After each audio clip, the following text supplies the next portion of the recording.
자, 광복절 특사 일부 매체에서요. 청와대가 광복절을 앞두고 8.15 특사 명단 선정 작업에 들어갔다라고 보도를 했습니다. 그런데 결론부터 얘기하면요. 청와대가 곧바로 그런 계획 없음이라고 입장을 밝혔습니다.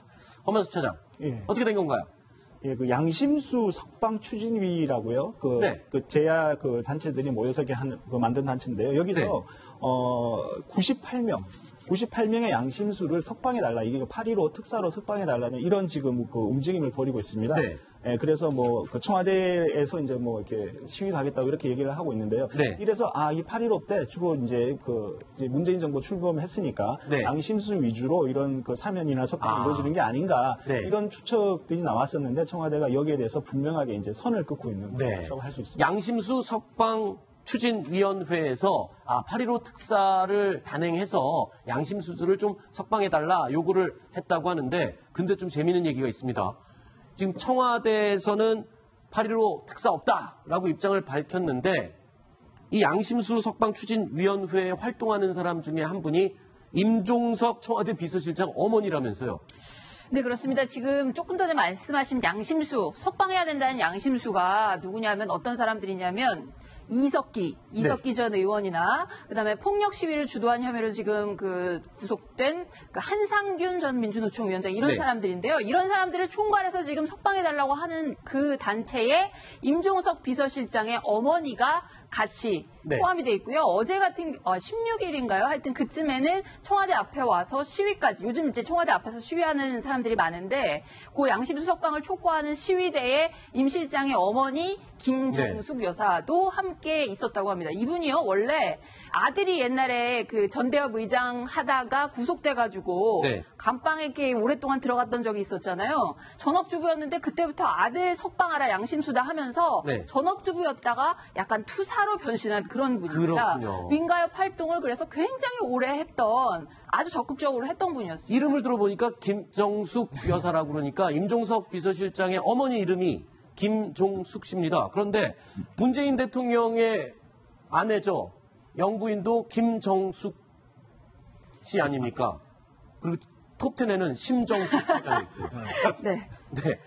이 이름이 이게 연결고리가 그래도 이게 인연이네요. 문재인 대통령과 임종석 실장은 어머니 이름이 아내의 이름과 같은 거니까. 공교롭게도 그렇게 됐습니다. 네. 공교로운 거고요. 네. 기본적으로 양심수라고 하면은 네. 가장 핵심이 뭐냐면요.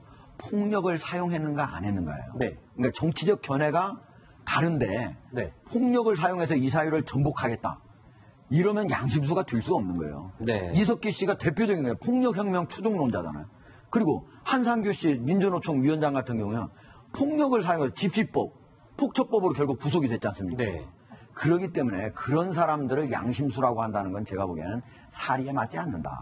일단은 청와대에서는 인수위원회가 없이 정권을 이양받았기 때문에 이 석방자 8.15 특사를 준비하려면 그래도 최소한 한 3, 4개월 이상 걸린다면서요? 그렇습니다. 실무 준비를 하려면 법무부에서 사람도 가려야 되고요. 네. 그다음에 여러 사면 심사위원회도 거쳐야 되고 국무회의도 거쳐야 되고 단계가 많습니다. 지금 네. 2달밖에 안 지났는데 이런 걸 할 실무적인 시간이 없다. 이런저런 이름이 나오고 또 임 실장 어머니까지 이렇게 그 기사가 나오니까 네. 아예 일단 없다. 선을 그었습니다. 일단은 8.15 특사는 없는 건 분명한 것 같고요. 그러면 이후에 추석 특사나 이런 거는 있을 가능성은 있나요? 예, 기대하는 사람들이 꽤 많을 것 같아요. 왜냐하면 그 촛불 시위를 이끌었던 네. 단체들 같은 경우는 문재인 정부를 세운 굉장히 1등 공신이라고 할 수 있는데 그렇죠. 이분들이 지금 여기에 이 위원회에 많이 참여하고 있습니다. 그리고 네. 이분들의 제가 몇 분 만나봤는데 이분들의 그 견해는 뭐냐면 한상균 위원장이나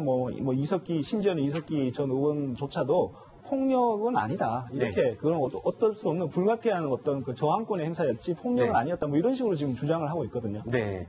자, 임종석 실장 얘기로 이어가서 계속 나눠보도록 하겠습니다. 이야기. 자, 오늘 임종석 비서실장이요. 청와대에서 대통령과 마주 앉은 회의에 지각을 했다는 이야기가 있습니다. 영상으로 보시죠.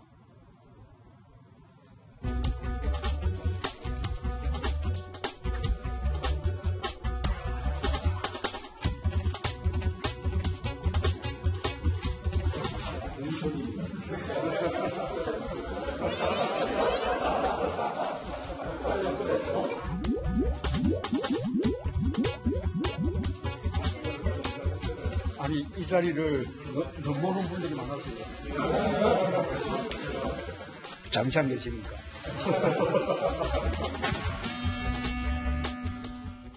임종석 비서실장 얼굴은 웃고 있지만 진짜 당황하긴 당황한 것 같습니다. 대통령보다 늦게 지각을 했는데 뭐 저런 탈권위 뭐 이런 분위기를 계속 보여주는 것 같아요. 예, 근데 탈권위 뭐 국민에게 다가가고 소통하고 이런 모습은 좋은데 그것이 마치 뭐 기강이 좀 해이해진다. 이렇게 비춰서는 또 곤란하니까요. 네. 그리고 이 대통령 주재 회의에서 어떤 청와대 기강을 갖다가 이렇게 다잡아야 되는 실장이 지각을 했다. 네. 뭐 두시 정각이라고 하지만 제가 봤을 땐 사실상 지각 같은데요. 네. 이런 부분에서는 뭐 대통령이 아주 약간 부드럽게 네. 부드럽지만 약간 질책성의 얘기인 것 같습니다. 그렇죠. 이 자리가 노리는 사람이 많습니다. 이 말은 정신 차리라는 소리잖아요. 자, 그런데 임종석 비서실장이 최근에 SNS에 딸과의 일상을 올려갖고 또 네티즌들 사이에서 화제가 되고 있다고요. 어떤 사연입니까? 소개해 네, 주시죠. 지금 화면에 보이고 있는 그 SNS에 올린 임 실장의 딸과 찍은 사진인데요. 네.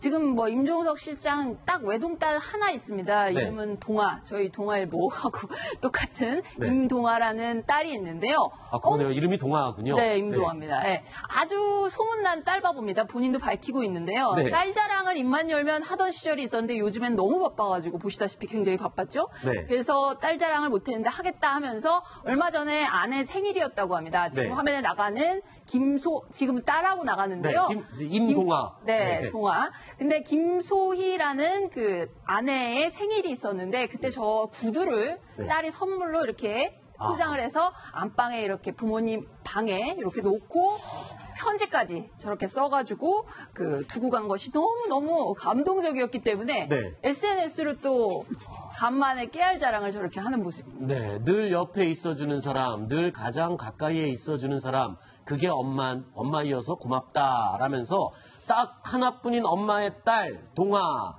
이렇게 편지까지 써서 선물을 했네요. 네. 집에 가서 저희 딸한테 보여줘야 되겠는데.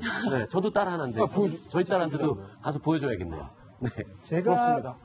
제가 그 역대 정권 비서실장들 중에 저렇게 페이스북을 열심히 하는 분은 없었던 그래요? 걸로 이렇게 생각이 되는데 네. 저게 뭐냐면 임 실장이 상당히 인터넷과의 소통, 그다음에 그 어떤 대중적인 어떤 본인의 이미지를 좀 강화하는 그리고 감성적으로 좀 접근하는 이런 부분에 좀 그 상당히 능하고 이런 부분을 지금 즐겨하는 것 같습니다. 근데 저희 좀 신동아에서 이번에 보도하는 내용이 뭐냐면 임종석 실장이 차기 그 내년 서울시장 출마설이 여권에서 나오고 있다라는 지금 그런 보도가 나오고 있습니다. 또 거기서도 또 추미애 대표와 뭔가 충돌이 되겠군요. 그렇죠. 네? 사사건건 추미애 대표와 임종석 실장은 계속 부딪히는 것 같습니다. 두 분이 같은 한양대 동문인데 네.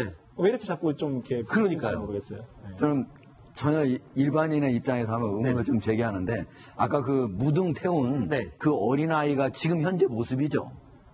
그건 옛날 사진이고요. 옛날 사진. 지금은 지금 대학생이고요. 대학생을 졸업했을 수 있습니다. 얼마 전까지 제가 듣기로는 미국 시카고에서 미술을 전공하는 유학생으로 대학을 다니고 있다고 들었거든요. 그렇죠. 저렇게 어린아이가 저렇게 편지를 쓸 수가 없으니까. 아마 그 대학을 졸업해서 지금은 장성한 딸이 돼서 지금 청와대 바로 뒤에 비서실장 관저가 있습니다. 네네. 대통령 아주 가까운 이웃인데요. 그 비서실장 관저에 아마 엄마, 아버지 그리고 딸 이렇게 셋이 지금 살고 있는 것 같아요. 네. 한국으로 다시 들어온 그런 저 사진은 옛날 사진입니다. 예, 옛날 사진인데 시청자들도 헷갈릴 수 있는데 저도 헷갈린 게 그 내용을 보니까 아까 저기에 쭉 써놓은 그 편지 쓴 내용을 보니까 이거는 성인이 쓴 거지 그렇죠. 그렇게 어린애가 쓸 수 있는 그런 내용이 아니에요. 내용이요. 늘 함부로 하게 되는 사람, 늘 멋대로 하게 되는 사람, 늘 투정 부리게 되는 사람.